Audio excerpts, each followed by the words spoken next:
My sister smashed my 6-year-old daughter's brand new bike with a hammer. I only said one line to her after that, and it changed everything. Stay with me as I tell you what happened, and if my story makes you feel something, don't forget to support our channel by hitting subscribe, leaving a like, and sharing it with people who matter to you. My name is Olivia Harper. I'm 32 years old, and I live in a quiet little suburban town with my daughter, Lily. She's 6 years old, the light of my life, and the reason I work as hard as I do. Being a single mom hasn't been easy. Since my divorce, everything I do has been about keeping a roof over our heads and giving Lily the kind of love and safety I never had. But my story isn't just about me and Lily. It's also about my older sister, Amanda. She's 34, and if I had to describe her in 3 words, they would be manipulative, jealous, and controlling. Growing up, Amanda was always the one who wanted to be in charge. She would take my toys, lie to our parents to get me in trouble, and twist every situation, so she came out looking like the victim. When we got older, nothing really changed. Amanda never grew out of that bitterness. She always made me feel small, like I wasn't enough. When I got married, she made little digs about my husband. When I got divorced, she laughed and said she had seen it coming. And now, as a single mom, she finds ways to remind me that in her eyes, I'm not doing enough, even though I'm working myself to the bone to provide for my child. It feels like she can't stand seeing me happy. Every time something good happens in my life, Amanda finds a way to poison it. She'll make sarcastic remarks, spread rumors, or throw little tantrums that somehow turn into family drama. I used to ignore it. I used to tell myself, that's just how Amanda is. But when she turned her cruelty toward Lily, my sweet little girl, that was the moment something inside me shifted forever. Lily is innocent. She's full of joy, kindness, and wonder. She doesn't know anything about her aunt's bitterness or the years of toxic behavior I've endured. To her, Amanda was just Aunt Amanda, someone she wanted to love and impress. But Amanda couldn't handle even that. Looking back, I can see how all the signs were there. Amanda never congratulated me when I managed to buy Lily her first big gift. She always found a way to roll her eyes, to comment on how cheap something was, or how spoiled Lily was becoming. But I never thought she would cross a line so cruel, so deliberate, that it would shatter everything. And yet, that's exactly what she did. She picked up a hammer and smashed my daughter's brand new bike. And in that moment, the words I spoke to her weren't loud or angry. They were calm, cold, and final, words that would come to define everything that happened next. I had been saving for months, working extra hours at the diner just to make it happen. Some nights I came home so late that Lily was already asleep, her tiny body curled up with her stuffed bunny. Those nights broke me, but every time I looked at the picture she drew of a pink bike with streamers and a little basket on the front, I reminded myself why I was pushing so hard. I wanted her to have something new, something that was hers, something that showed her how much she mattered. When her 6th birthday finally came around, I wheeled the bike out from the garage, and the look on her face was everything I had dreamed of. Her mouth dropped open, her little hands clapped together, and she squealed, "Mommy, my bike!" It was pink, with shiny silver streamers flowing from the handlebars, a tiny basket decorated with flowers, and training wheels so she could ride safely. She touched it gently, like it was made of glass, before wrapping her arms around me so tightly I almost cried. We were having a small backyard party. Nothing fancy, just a few neighbors, cupcakes I had baked, and balloons tied to the fence. Lily didn't care about the size of the celebration. She was already out there pedaling the bike slowly on the grass, laughing so loudly that I thought my heart might burst. And then, of course, Amanda showed up. She hadn't been invited, but that had never stopped her before. She strolled into the yard like she owned the place, sunglasses perched on her head, holding a cheap bottle of wine as if it were some kind of gift. I saw Lily wave excitedly, but Amanda barely smiled back. Instead, her eyes went straight to the bike. "This is it," she scoffed, loud enough for everyone to hear. "You worked all those extra shifts for this? It looks cheap." Honestly, Olivia, it's a waste of money. She's going to outgrow it in a year. I felt my cheeks heat up, embarrassed in front of my neighbors, but before I could say anything, Lily called out, "Look, Aunt Amanda. I can ride it." She wobbled forward, her braids flying, her laughter spilling into the air like music. Amanda crossed her arms and muttered something under her breath, but Lily didn't notice. All she cared about was the wind in her face, the streamers fluttering as she pedaled, and the way the basket bounced with every bump in the grass. Her joy was pure and untouchable. I stood there, watching my daughter glow with happiness, and tried to block out Amanda's bitterness. Because in that moment, none of Amanda's words mattered. The bike wasn't just a toy. It was proof that no matter how hard life got, I could still give my daughter something to smile about. And her smile was worth every single late night and every single sacrifice. Amanda's jealousy wasn't new. It had been with her for as long as I could remember, like a shadow that never went away. When we were little girls, I was used to her ruining things just because she couldn't stand seeing me happy. I still remember getting a doll for Christmas when I was 8. I had begged for it for months. On the very first day I played with it, Amanda ripped its head off and laughed like it was the funniest thing in the world. When I cried, she told our parents it was an accident, and they believed her. That was Amanda's pattern. She'd break something I loved, lie about it, and walk away without consequences. It didn't stop with toys. As we grew older, she'd take my clothes without asking, then stain them or tear them before returning them. When I confronted her, she'd say I was being dramatic. Worse, she had a talent for twisting stories. She would whisper lies to my friends, make me look bad, and then sit back and enjoy watching me clean up the mess she created. Even as teenagers, I learned that her favorite pastime was seeing me miserable. But nothing compared to the bitterness she carried after my divorce. When my marriage ended, Amanda didn't offer comfort, not even a kind word. Instead, she smirked and said she wasn't surprised. "You were never enough for him anyway," she told me one night, almost like she enjoyed seeing me broken. To her, my struggles as a single mom were proof that she was better somehow. Every time I worked long shifts or showed up tired, she made sure to point it out. "Poor Olivia," she'd sneer, barely keeping it together. She loved to remind me that I wasn't providing enough for Lily. If Lily wore hand-me-down clothes, or if I skipped buying something for myself to make sure Lily had what she needed, Amanda would roll her eyes and make comments about how pathetic I looked. She didn't see the love behind my sacrifices, only an opportunity to mock me. What really burned her, though, was the bond between me and my daughter. She saw Lily's happiness as a threat, like my ability to love and be loved in return somehow took something away from her. If Lily hugged me too tightly or laughed too loudly when I played with her, Amanda's face would twist with something dark. It was the same expression she wore when we were children, the same one I'd seen every time she broke something I cherished. The tension between us grew heavier with each passing year. Family gatherings became minefields, her words sharper, her smirks crueler. I tried to keep the peace for as long as I could, swallowing my anger, telling myself she was just bitter. But jealousy is like fire. It spreads, it burns, and it destroys. And deep down,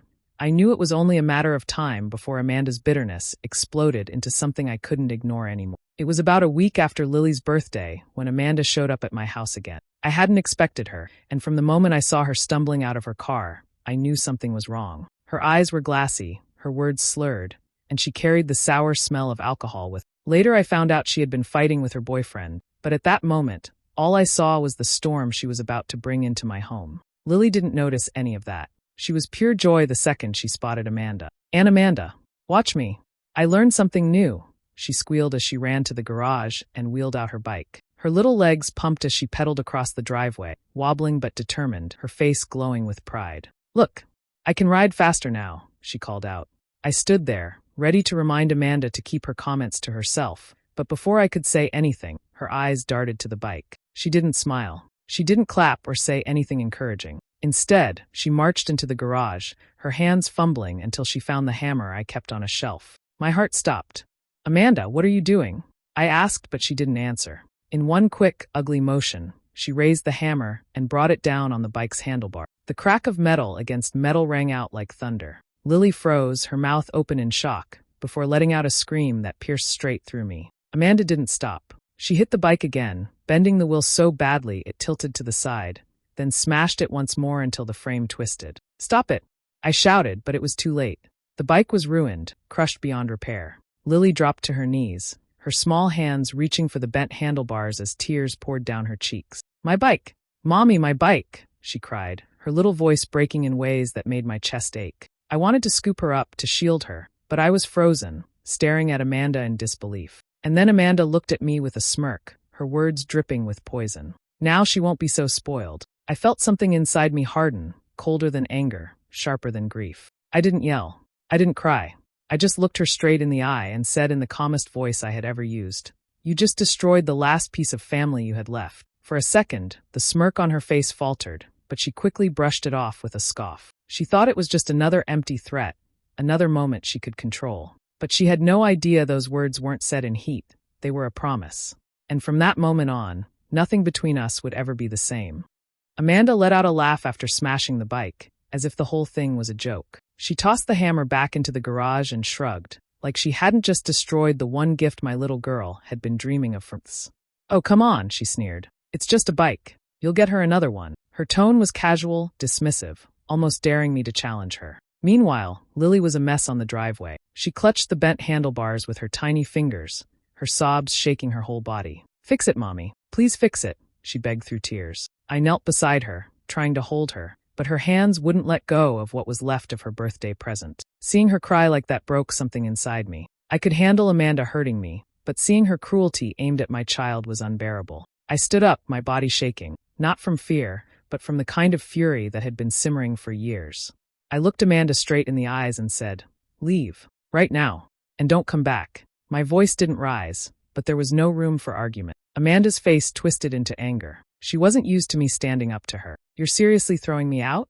Over a stupid bike?" she snapped, her voice rising with every word. "You're pathetic, Olivia. Weak. No wonder your husband left you. You can't even handle your own sister without crying about it." Her words stung, but only for a second. I'd heard it all before. Every insult, every jab at my failures, every attempt to cut me down. This time, though, it didn't land the same way. Because for once, I wasn't standing there as her little sister, desperate for peace. I was standing there as a mother, and I knew exactly what I had to protect. "Get out," I repeated, this time pointing toward the street. Amanda rolled her eyes, muttering curses under her breath as she stormed off. "Fine," she spat, slamming the car door so hard the whole vehicle shook. She peeled out of my driveway, tires screeching, leaving behind nothing but the echo of her insults and the wreckage of my daughter's happiness. When the sound of her car finally faded, I walked back to Lily. She was still on the ground, hiccuping between sobs, clutching the twisted frame of her bike as though holding it could bring it back to life. I sat down beside her and pulled her into my arms. "It's okay, baby," I whispered, though my throat ached. "She won't hurt you again. I promise." And right then I made a promise to myself too. I was done letting Amanda treat me like her punching bag. I had spent my whole life enduring her cruelty, but this time she had crossed the line. She had aimed her bitterness at the one person I loved most.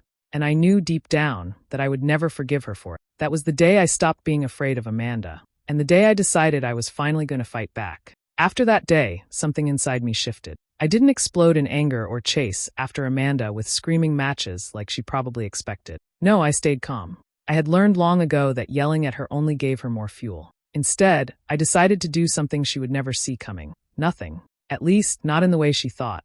Amanda had always leaned on me, even when she treated me like garbage. She dropped her kids with me whenever she wanted to go out, knowing I'd say yes, because I didn't want them to suffer for her irresponsibility. She borrowed money that she never paid back, and every time her car broke down, it was my phone that rang. She counted on me being the dependable one, the sister who would pick up the slack when she couldn't get her act together. But after she destroyed Lily's bike, all of that ended. When she texted the next morning asking if I could watch her kids for a few hours, I didn't respond. When she called 2 days later wanting a ride because her car battery died, I let it ring until voicemail picked up. Her messages got longer and sharper. "What's your problem?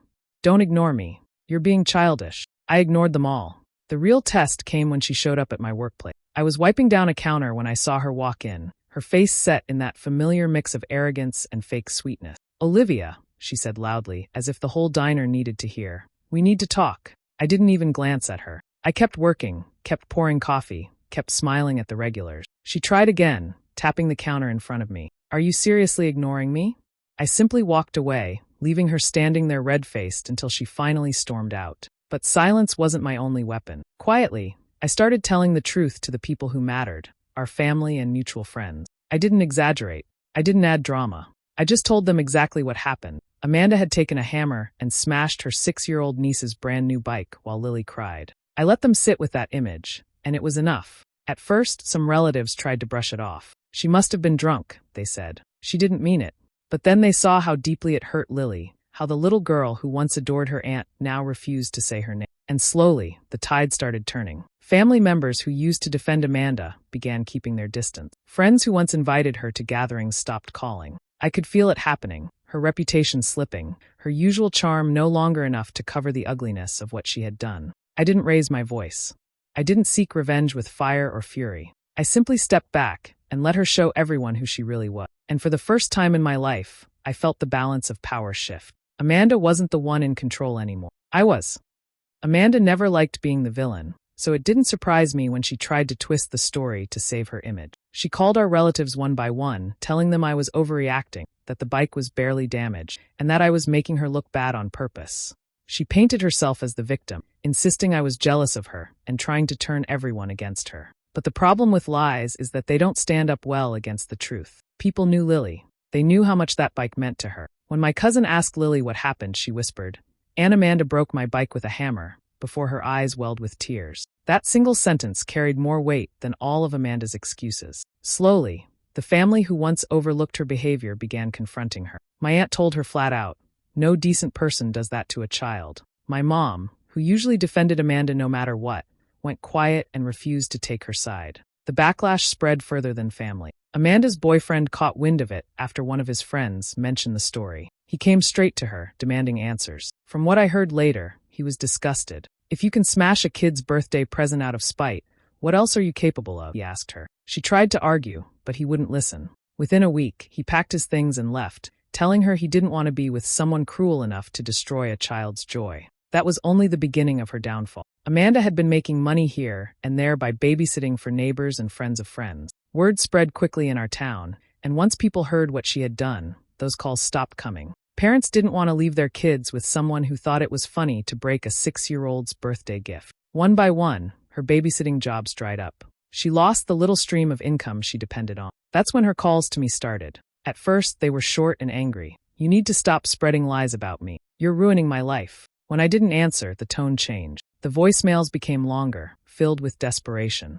"Olivia, please, just talk to me. We're sisters. You can't just cut me off." Some nights she called 5, 6, even 10 times in a row. But I never picked up. Each ring reminded me of the look on Lily's face as she clutched that broken bike, tears streaming down her cheeks. Amanda wanted me to patch things up the way I always had before, to let her back in so she could hurt us again. But this time was different. This time, her world was crumbling, and I was finally strong enough to let it. It was a rainy afternoon when the knock came at my door. At first, I thought it was a neighbor, but when I opened it, there was Amanda, mascara smeared, cheeks streaked with tears, hair damp from the rain. She looked nothing like the smug, smirking sister I had known all my life. Her voice cracked as she whispered, "Olivia, please. I'm sorry." Behind me, Lily peeked from the living room. The moment she saw Amanda, her little face tightened. She turned away without a word and curled up on the couch, hugging her stuffed bunny. The girl who used to run into Amanda's arms now couldn't even look at her. That silence spoke louder than anything I could have said. I stepped aside, letting Amanda in, but my decision wasn't out of kindness. It was because I needed to say things that had been buried for years. She stepped into the living room, eyes darting toward Lily, but Lily buried her face into the cushions, refusing to acknowledge her. I stood between them, my arms crossed. "You've crossed a line you can't come back from," I told her, my voice steady. "I won't let you hurt my daughter the way you hurt me growing up." Amanda flinched, like she hadn't expected me to be so direct. Her tears came faster. "I wasn't thinking. I was drunk. I was angry. It wasn't about Lily. It was about me," she said quickly, her words tumbling over each other. "You know how I get when I'm upset.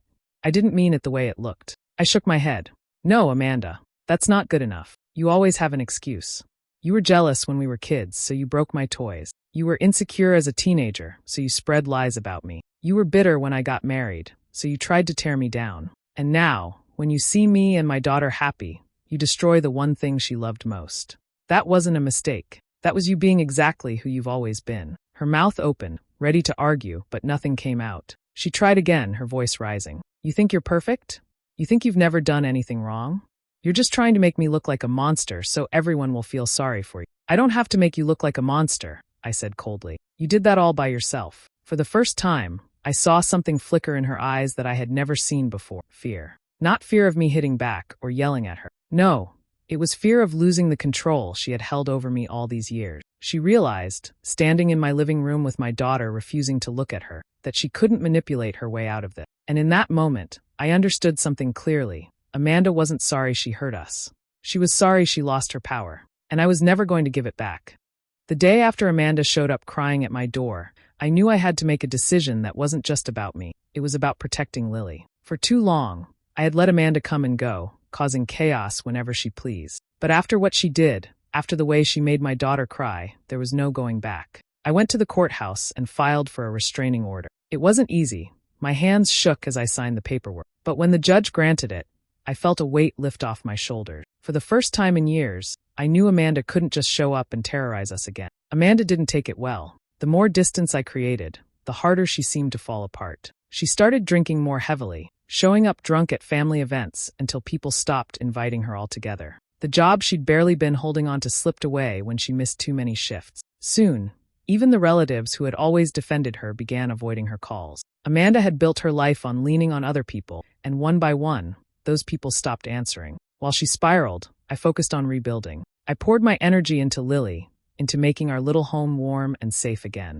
We had quiet evenings cooking dinner together, afternoons spent at the park, and nights filled with bedtime stories. Without Amanda's shadow looming over us, there was peace in our lives for the first time I could remember. I worked extra hours when I could, just like before, tucking away whatever money I had left at the end of the week. This time, my goal wasn't just about survival. It was about giving Lily back the joy Amanda had stolen. Month after month, I saved until the day finally came when I walked into the store and bought her a brand new bike. It was even better than the first one. This one was sturdy, with shiny chrome details, a bigger basket with pink flowers, and glittering streamers that danced in the wind. When I wheeled it out of the car, Lily's eyes widened in disbelief. For a moment, she didn't say anything, just covered her mouth with her little hands as if she couldn't believe it was real. Then she ran to me, hugging me so tight I thought my heart might burst.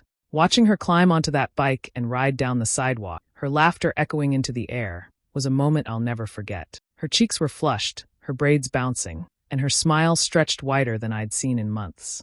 That smile was everything. It was proof that no matter what Amanda had tried to destroy, she couldn't take away the love and safety I worked so hard to give my daughter. That bike wasn't just a gift, it was our victory. Quiet, simple, but powerful. Every turn of those wheels reminded me that we had moved forward, leaving Amanda and her chaos behind. You just destroyed the last piece of family you had left. I had spoken those words in the heat of the moment, not realizing at the time how true they would turn out to be. They weren't shouted or screamed. They came out calm, almost quiet, but they cut deeper than anything else I could have said.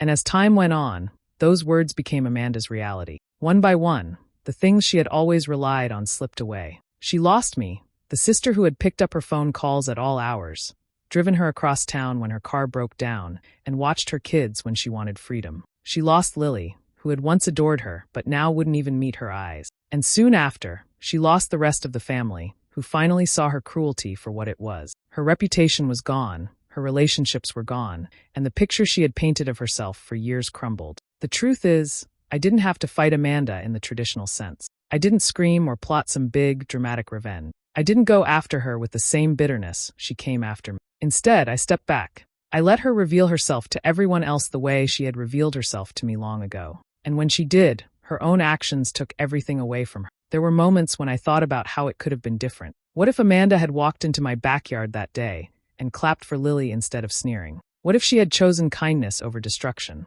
What if she had let herself be part of our lives instead of trying to ruin them? Maybe she wouldn't have ended up so alone. But the truth is, Amanda always had a choice, and she chose cruelty every single time. As for me, I found peace. I didn't feel guilty for cutting her out, because I knew I was protecting my daughter. I didn't feel empty for losing my sister, because in reality, she had never truly been one. What I felt was strength. I had broken the cycle of letting her hurt me over and over again. I had built a life for Lily where her laughter could fill the air without fear of someone snuffing it out. Sometimes, late at night, I still hear those words echo in my head. You just destroyed the last piece of family you had left. And every time I think of them, I realize they were never just about that bike. They were about a lifetime of damage Amanda had caused. That bike was only the final straw. Revenge didn't come from smashing her back or tearing her down. It came from walking away and watching her destroy herself. And in that quiet, steady choice, I found freedom for me and my daughter. For the first time, the cycle was broken, and the future belonged to us, not to Amanda's bitterness. What about Amanda? Do you think she brought this downfall on herself, or was there still a chance for her to change? Share your thoughts in the comments. I'd love to hear your take. And if you enjoy stories like this one, make sure to hit subscribe and tap the notification bell so you don't miss the next one.